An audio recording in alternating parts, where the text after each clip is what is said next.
Hi everyone. First let me introduce myself. My name is Anitha V, working as assistant professor in the Department Computer Science and Engineering in B.V. Raju Institute of Technology, Narsapur. So today I would like to gloss about the topic collection frameworks in Java programming.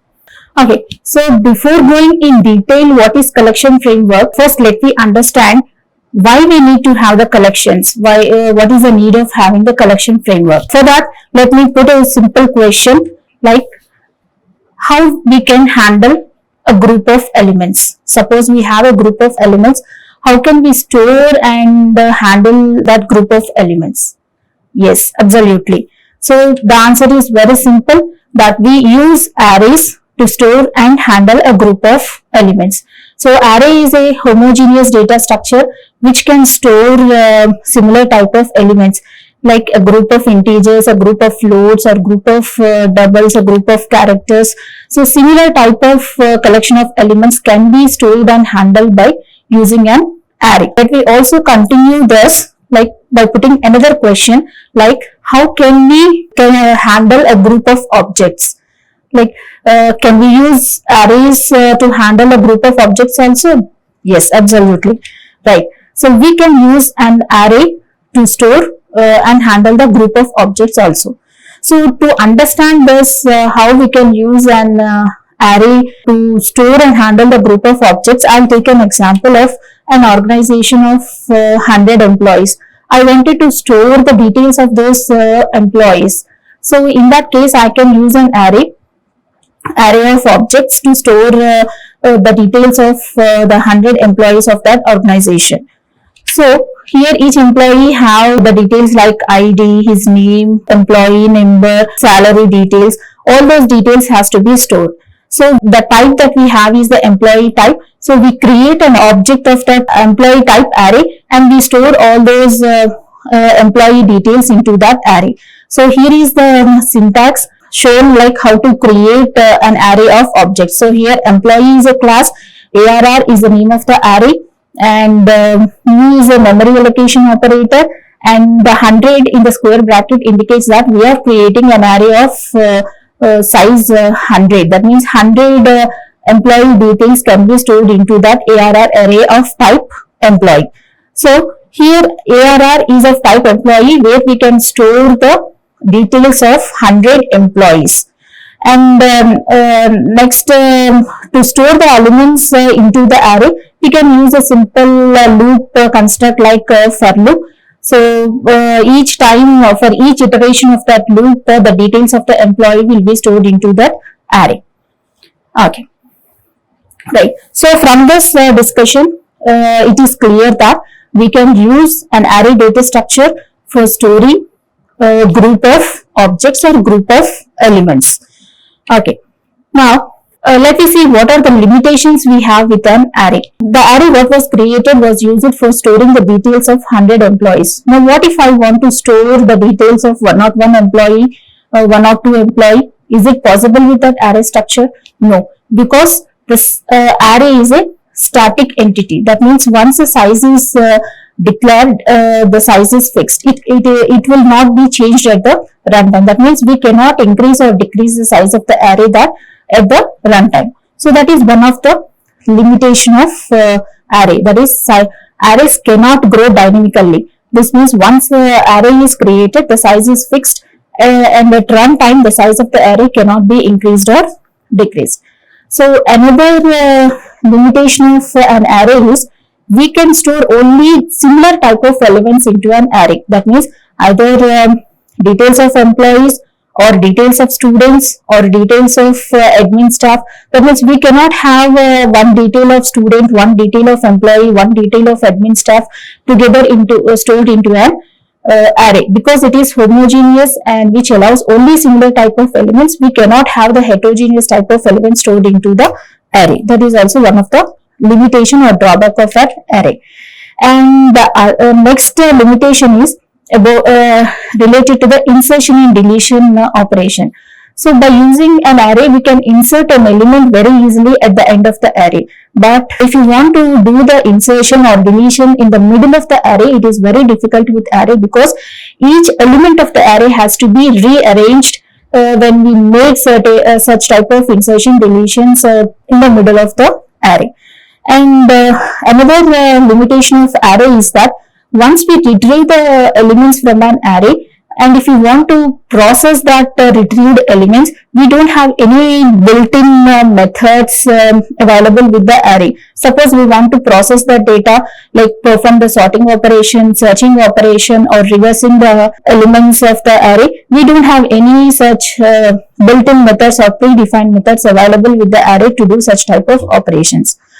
So from this, it is clear that we have some limitations or problems with the array, and there should be an alternative to overcome all these type of limitations or problems that we have with an array for storing the group of objects or group of elements. So one such alternative is using another object for storing the group of objects. Now we are not using any data structure like array for storing the group of objects. So here we are finding an alternative to of using an object to store the group of objects, so that we can dynamically increase or decrease the size. We can perform the insertion operation or deletion operation at any position where we require, and we can store heterogeneous type of elements, and we can process the data easily. So such type of an object what we use overcoming all these problems and use it for storing a group of objects is nothing but called as collection object or container object. So we have understood that what is a collection object. So a collection object, which is also called as container object, is nothing but an object which can be used for storing a group of objects. So if we use the term object, definitely it should have a class. So a collection object has a class, and it is known as collection class or a container class. And all these collection classes are available in the package called as util package, where util stands for utility. And collection of all such classes together we call it as a framework called as collection framework. So at this point we need to understand one more important point, like we are using one object for storing, or collection object for storing a group of objects. Now the question is, do a separate copy of that objects will be stored into this new object or collection object? No, a separate copy will not be stored, because when an object is created, the JVM will allocate the required memory for that object. So again, creating a copy of that objects into another object is merely wastage of memory. So here a separate copy will not be stored into the object. Its references, the references of that objects will only be stored into the collection object or container object. Whatever we have understood about collection class, collection framework, collection object, so all the collection classes or they are the implementations of some interfaces. So now going to see before going to see what are the different implementation classes and interfaces available in the collection framework. So I just want to define or make you clear like what is an interface. So interface is just provides the abstraction. That means interface just tells us what is the essential feature. It doesn't tell us the implementation details or the background details. Like if it just provides us like information, what is the functionality, what is the prototype of that method. That's it. Abstraction, essential. But the implementation of that such methods or the functionality of methods will be provided by the implementation classes. Now, what are the interfaces that we have in the collections and what are the implementation classes? So here is a table showing what are the interfaces and what are the implementation classes. So we have mainly four types of interfaces with collections. The first one, set. The implementation classes for the set interface or has set and linked has set. And the next interface is list. The implementation classes for the list interface or stack, linked list, array list and vector. So the third type of interface we have with the collection is queue, and its implementation class is linked list. And the fourth type of interface that we have is map, and the implementation classes of the map interface with collection frameworks are hash map and hash table. Okay, now let me understand what are those four different types of interfaces. So the first type of interface what we have seen is set. So set is just like an array, it is also collection of group of elements. Here elements refers to the objects. So set represents a group of objects arranged just like in array, and it can grow dynamically. Whatever the limitations that we have seen with array, that all we can overcome with such that it can grow dynamically. We can make the insertion and deletion operations wherever required. So it can grow dynamically. And set doesn't maintain the insertion order. That means in which order we insert the element into the set, that will not be maintained. So that is why we say that sets doesn't maintain the insertion order, and they don't allow the duplicate elements also. Like we have entered, for example, an object 5 into the set, and if we try to insert and again 5 into the set, it doesn't take. But it doesn't generate any error if we give the repeated element, but it just simply ignores that element. That means it doesn't store that element into the set. Okay, the next type of interface is list. So list is almost similar to the set. The only difference between the list and set is that list maintains the insertion order. That means in which order we enter the elements into the list, that order will be maintained, and it allows the duplicate elements. So we can have a repeated element stored into the list. So the next type of interface is queue. So queue is also a collection of objects, but it follows the FIFO order, first in first out order. That means what the element that we have inserted first, that will be the element to be removed from the queue, first in first out. And the last type of interface is map. So map is something which stores the data in a key value pair. That means every key will be associated with a value. And here an important point to be noted is that a key can have multiple values, but key is a unique value. So map stores the elements in the form of key value pair, and every key is provided with a corresponding value, and key always have the unique values. Okay, so that is all about what is a framework. So here we have understood, like till now we have understood what is a collection object, what is a collection class, and what is a collection framework, why we need to have these collections, like what are the limitations we have with the array, and how we can overcome that by using these collections. Okay, now let us see how to retrieve the elements from a collection. So we have created a collection class, we have a collection object, and stored some other objects into that collection object. Now let me move to how to retrieve that elements from that collection object. So usually there are 4 methods for retrieving the elements from the collection object. One is by using the for each loop, and then the second method is using the iterator interface, and then using the list iterator interface, and then the last one by using the enumeration interface. So these are the 4 ways for retrieving the elements from a collection object.